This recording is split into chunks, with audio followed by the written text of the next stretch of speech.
मेरे लिए स्केचिंग सबसे महत्वपूर्ण रही है शुरू से ही, क्योंकि जब मैं स्टूडेंट था +1 +2 में, तब हमें ड्राइंग करना चाहते थे, कर नहीं पाते थे। उस टाइम हमारे टीचर की वजह से या किसी भी वजह से हम कॉपी करते थे इमेजेस को।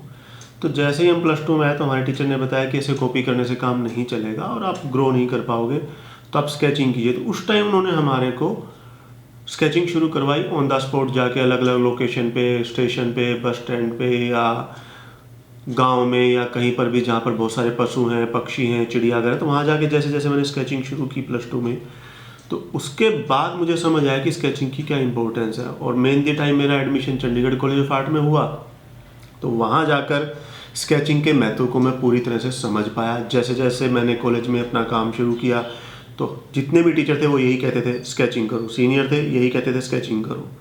तो जैसे जैसे मेरी स्केचिंग बढ़ती गई तो मेरे काम की जो क्वालिटी थी उसको मैं समझ पा रहा था कि हाँ वो ग्रो हो रहा है, वो प्रोग्रेस की तरफ जा रहा है। जिस तरह के मेरे विचार हैं, जिस तरह के मेरे थॉट्स हैं उस समय थे, उनके अकॉर्डिंग मेरा काम बढ़ना शुरू हो गया था। फिर और टीचर्स मिले, टीचर्स ऐड होते गए, बार बार वो स्ट्रेस करते गए स्केचिंग स्केचिंग स्केचिंग। और किसी ना किसी तरह से कह लो कि मेरे को खुद को स्केचिंग में बहुत मज़ा आने लगा, आनंद आने लगा। और मुझे ये लगने लगा कि मेरी जो पूरी अपनी अभिव्यक्ति है वो स्केचिंग में अच्छे से हो पा रही है। मैं जो बनाना चाहता हूँ, जो मैं क्रिएट करना चाहता हूँ, या जो मैं समझता हूँ कि मेरे को ऐसा बनाना चाहिए, तो वो स्केचिंग के द्वारा मेरा बन रहा था। हाँ, उसमें कुछ ना कुछ कमियां रह जाती थी, लेकिन कमियां रहने से क्या होता था कि मेरे को बार बार स्केचिंग करने को, बार बार सेम फॉर्म को रिपीट करने को, बार बार सेम लोकेशन पे जाके वही स्केचेज, वही इमेजेस बनाने के लिए प्रेरित करता था। क्योंकि मैं अगले दिन भी अगर उसी लोकेशन पे जाता था, लोग बदल जाते थे, एटमॉस्फेयर बदल जाता था, सिचुएशन बदल जाती थी, या कंपोजिशन या स्पेस बदल जाता था, तो वो सारी की सारी चीज़ें मेरे काम को ग्रो करने में हमेशा मदद करती रही। फिर धीरे धीरे स्केचिंग की वजह से मेरी ड्राइंग की क्वालिटी इंप्रूव होती चली गई, और उस ड्राइंग की क्वालिटी ने मुझे सही मायने में अपने आप को अभिव्यक्त करने के लिए सबसे बड़ी आज़ादी दी।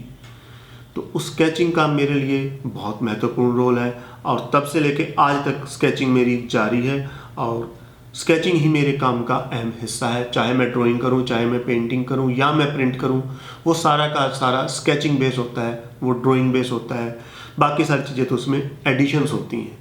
जैसे सपोज मैंने कोई पेंटिंग करनी है, तो पेंटिंग करने के लिए मैं सबसे पहले अपने सरफेस के ऊपर कोई भी एक कलर लगा के, किसी भी एक डार्क कलर से, या जो कलर मुझे उस टाइम पसंद आता है या जो मेरे काम के अकॉर्डिंग मुझे चाहिए होता है, वो रंग अपने ब्रश में लेके और मैं उस पर सबसे पहले ड्राइंग करता हूँ। वो ड्राइंग ही मेरे को आगे बढ़ाती है कि इस पेंटिंग में क्या अभिव्यक्त होएगा, कैसे अभिव्यक्त होएगा, और कलर कैसे जाएंगे, क्या एक्सप्रेशंस आएंगे, क्या इमोशंस क्रिएट होंगे, वो कैसे कैसे होंगे, उनकी एस्थेटिक सेंस क्या होगी, एस्थेटिक वैल्यू क्या होगी, या उस सारे काम का हिस्ट्री से या मेरी अपनी सोसाइटी से क्या मैसेज है या क्या मैसेज वो देंगी, वो सारा का सारा मेरा बिल्डअप होता है मेरी एक स्केचिंग की वजह से।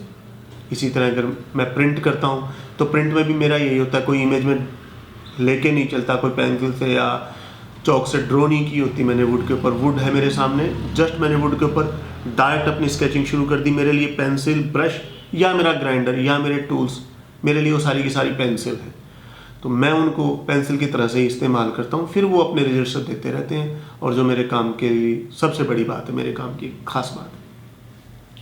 चलो।